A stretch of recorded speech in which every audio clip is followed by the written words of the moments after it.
Hello everyone and welcome to the crypto session brief. We're on Monday the 30th of May 2022.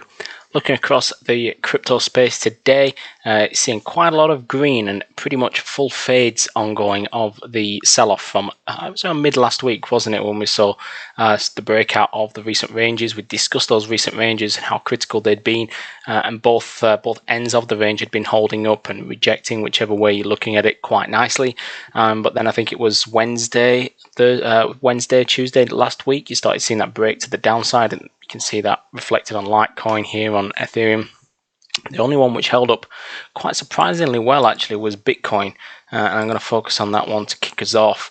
And you can see here Bitcoin didn't see a lower close. Basically, you can see on the other markets that we were just looking at, you see that close on the daily below the range lows, Ripple probably the only one as well which just about held up on the lows. As you can see, it did test and did break, to be fair, but Ripple is one that I'll discuss in a second with that trend line. But let's just focus on Bitcoin, which is tracking above the 30k handle now, importantly.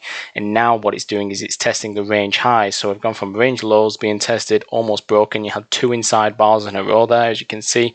Then you've had the break on the inside bar, and then on the tick of the previous day, of the current day, we've broken out again. It's been a much stronger break today. In fact, I think it was TradeView Charles who was posting inside the chat room earlier some of the positions that he might have took. I think one of them being using a simple moving average on a 5-minute time frame. Nice entry there, and I think around $900 without a cross. So you know, pretty nice. Pretty nice ideas on the lower time frames that you can pick up, that's for sure, in this move today. So now we're trading above the 30k handle. Can we continue? Can we get through up into the 32,900 area? That's my next overhead target, only if we get through this current range high, and we're up against it here, as you can see, with the high of the day coming in at that 31k handle basically. Downside, of course, be a range of a reversal back down into the range lows. That's pretty much it. Ethereum on its way to fully fade. The sell-off that we saw, we had that wedge triangular pattern that we were up against, and then we saw the big break, typical breakout. A lot of sellers, they look to have been taking profit around the 1700 handle, so didn't break through 1700. Remember, 1700 was absolutely key. We discussed this on the brief last week. Managed to hold, bounce, nice bidding now back into the 2k handle to be expected. Ripple, looking at the H4 chart here, but you can see that overhead trend line on the H4. On the previous couple of H4 bars, we have seen rejections, as you can see here. So coming right into it, rejecting off. So interested to see where this day ends. If we daily close above this trend line, maybe on the 41 handle or even 42, we can start looking for a continued move higher this week into 0.4445. Otherwise, a failure to do so here, and it might be a good opportunity for the sellers to jump back in and sell the rally.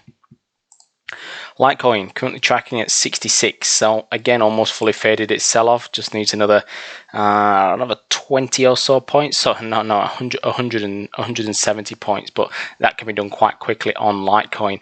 So I'll move back into 75. Could be on the cards. That's the range highs. Again, you can see I'm pretty much repeating a similar picture here across all of these markets. Still, you know, looking at that range and now heading back into it after a potential false breakout is what it looks like. That's for sure. I'll wrap things up there. There's nothing else for me to discuss. We've got a quiet economic calendar ahead of us today. Things pick up slightly tomorrow, and don't forget the US markets are closed, so no US session brief today, and maybe some thinner volumes across the board, including cryptos. Of course, crypto markets will stay open 24/7, but nevertheless, you might just see some of the traders in the US off the trading desks, and therefore some thinner liquidities. I'll leave it there for now. Until next time, all the best with your crypto trading, and bye for now.